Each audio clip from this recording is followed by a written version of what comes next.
स्वागत छ तपाईहरुले यो स्पेशल भिडियोमा भोइस अफ नेपाल सिजन 7 को ब्याटल राउन्ड को हर रिभ्यू र एक्साइटिङ प्रिभ्यू।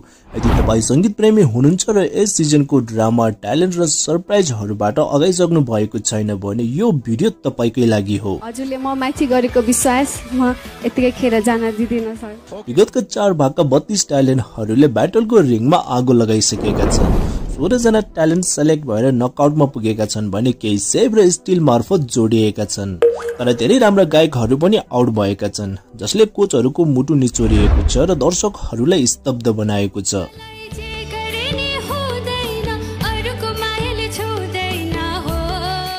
आज हामी यी 4 ब्याटलका भागहरुको डिटेल रिभ्यू गर्ने छौं। कुन ट्यालेन्ट कसरी चम्कियो, कुन निर्णयले विवादित निम्त्यायो र कुन मोमेन्टले इतिहास रच्यो। त्यसपछि आज र आउने दिनहरुका ब्याटलहरुको प्रिभ्यू र कुन ट्यालेन्टहरु भिड्न आउँदैछन्, को नकआउटमा पुग्न सक्छन् र को आउट हुन सक्छन्। कोच प्रमोद राजु र खेम मेलिनाको टिमबाट हाइलाइट, सस्पेन्स र भविष्यवाणीहरु यो सबै एउटै ठाउँमा। तयार हुनुहोस् किनकि यो भिडियोले तपाईको मुटुको धड्कन बढाउनेछ।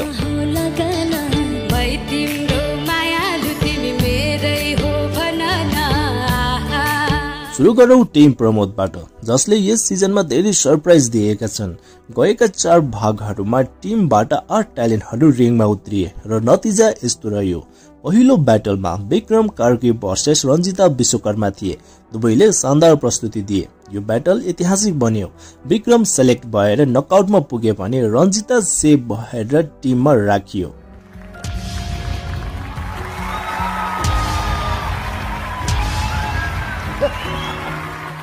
दोस्रो ब्याटलमा अम्बिका पुन मगर भर्सेस बबिका पुन मगर थियो। कडा प्रतिस्पर्धा। अम्बिका सेलेक्ट भई नकआउटमा भने बबिकालाई कोच खेमले स्टिल गरेर आफ्नो टिममा लगे। के यो स्टिलले खेल बदल्न सक्छ?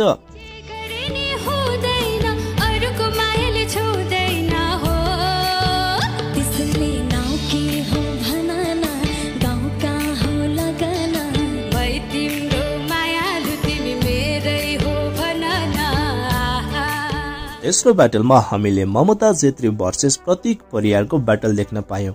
दुवैले उत्कृष्ट कोसिस गरे र ममता नकआउटमा पुगिन् र प्रतीक आउट भए। दर्शकहरुबाट धेरैको प्रतिक्रिया आएको थियो यो ब्याटलमा।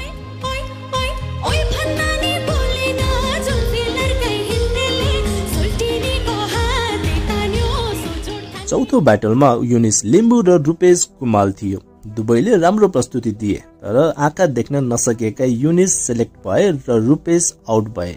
यो ब्याटलले साहसको कथा देखायो। यो यात्रा हो, अब भोइसको यात्रा मात्रै टुङ्गिएको हो यहाँसम्म मेरो, अनि अझै बाँकी नै छ, अझै लामो जीवन। समग्रमा टिम प्रमोदबाट 4 जना सेलेक्ट भए, 1 जना सेभ, 1 जना स्टिल र 2 आउट। कोच प्रमोदको निर्णयहरुले धेरै चर्चा कमाएका छन्। टिम प्रमोदबाट आउने ब्याटलहरु आज र आउने दिनहरुमा टिम प्रमोदबाट भिड्दै छन्। सुजन आङदेम्बे लिम्बू, मीना लामा, पूनम गुरुङ,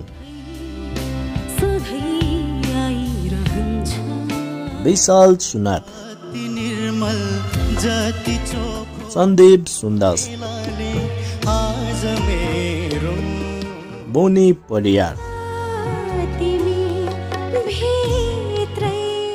रिकेश थापा र सम्वेदा ओझा। यी मध्ये सुजन र पूनमले ब्लाइन्ड अडिसनमा चम्काएका थिए। उनीहरू नकआउटमा पुग्न सक्छन्, तर विशाल र बुनी जस्ता अन्डरडगहरूले सरप्राइज दिन सक्छन्। मुटु निचोड्ने निर्णयहरू आउँदैछ। सर गर्छु भने आउनु टिममा।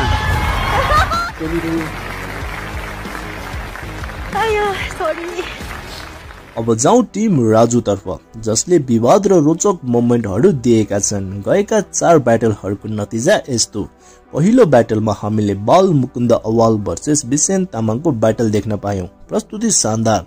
बाल मुकुन्द सेलेक्ट भए, बिसेन आउट। अब यो माटो मेरो हो कि म यो माटोको। हामीले दोस्रो ब्याटलमा कार्साङ शेर्पा भर्सेस आयुष शाही देख्यौं। निकै रोचक। कार्साङ नकआउटमा, आयुषले आफ्नै कोच राजुले सेभ गरे।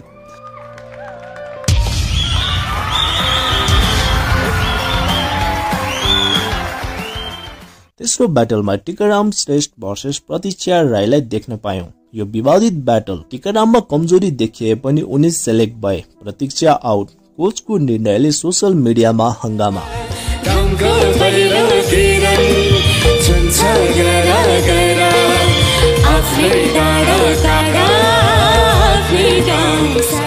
चौथो ब्याटलमा हामीले रचना तामाङ भर्सेस ओङमु शेर्पालाई देख्न पायौं। रोचक प्रतिस्पर्धा। रचना सेलेक्ट, ओङमु आउट।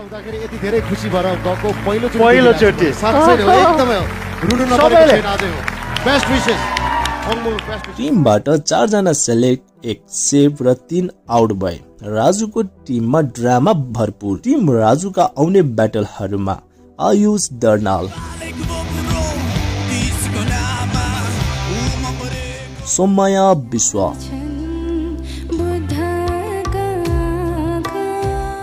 मनुमोहित लेप्चा,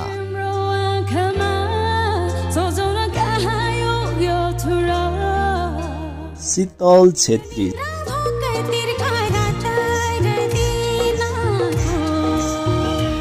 शिखा राई, रुस्ना बिस्कुने,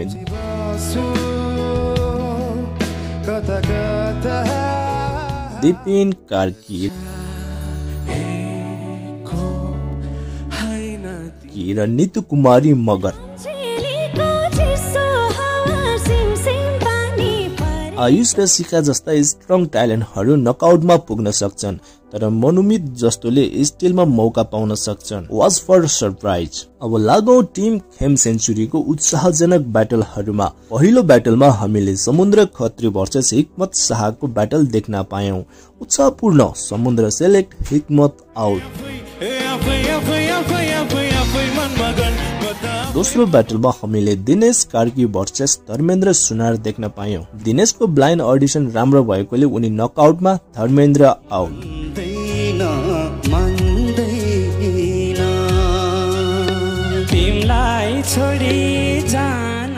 तेस्रो ब्याटलमा हामीले छिरिङ शेर्पा भर्सेस रिया धामी देख्न पायौं।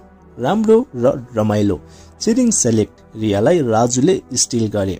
सरकोमा पनि एकदमै राम्रो हुनेछ र म पनि मेरो साइडबाट एकदमै राम्रो गर्ने कोसिस गर्नेछु। हजुरले म माथि गरेको विश्वास म यतिकै खेर जान दिदिनँ सर। अनि चौथो ब्याटलमा Anil BK versus Naveen Rai. Anil select, Naveen out.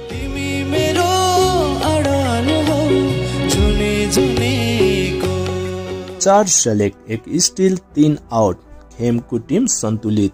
Team खेमबाट आउने ब्याटलहरूमा भिड्दैछन् सागर संसार राई,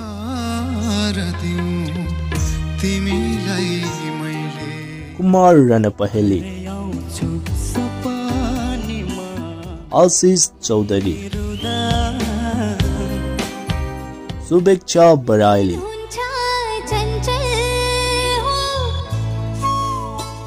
सियोन महर्जन, मायादेवी सिंह ठकुरी, सागर तामाङ र बिर्खा दमाई।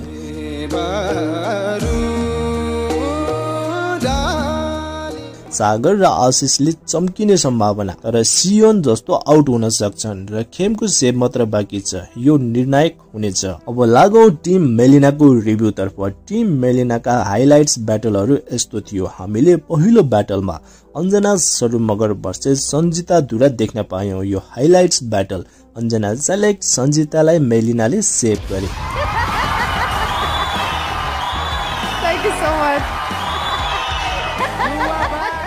दोस्रो ब्याटलमा हामीले रबिना नेपाली भर्सेस प्रवीण अवाल देख्न पायौं। नारी शक्ति। Rabina select, Prabin out.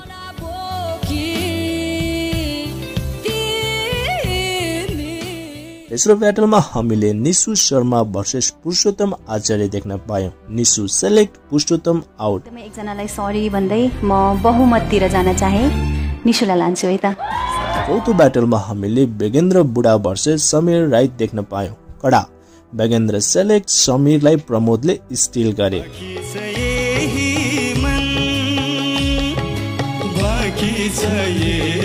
4 select, 1 save, 1 still, 2 out. मेलिनाको टिममा पावर। टिम मेलिनाका आउने ब्याटलहरूमा भेट्दैछन् अदृश्य राई, सोनाम लामा, अनिल पोन मगर, सन्दीप आले मगर, साजन राई, प्रणिता तामाङ,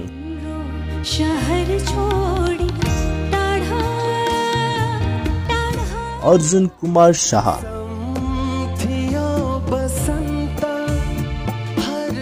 र जित बहादुर कामी। अदृश्य र सन्दीप नकआउटका दावेदार, तर जित जस्ता अन्डरडगहरूले सरप्राइज दिन सक्छन्। यो थियो the voice of Nepal season 7 को ब्याटल राउन्डको रोचक रिभ्यू र प्रिभ्यू। गएका 4 भागका एपिसोडहरूको कोचहरूको ड्रामा, ट्यालेन्टहरूको सङ्घर्ष र मुटु निचोड्ने निर्णयहरूले यो सिजनलाई अविस्मरणीय बनाएका छन्। सेभ र स्टिल लगभग सकिएको छ, मात्र कोच खेमको सेभ बाँकी छ, जसले आउने ब्याटलहरूलाई अझ कडा बनाउनेछ। के तपाईको फेभरेट ट्यालेन्ट नकआउटमा पुग्नेछ? आउने एपिसोडहरूमा के सरप्राइज हुनेछ?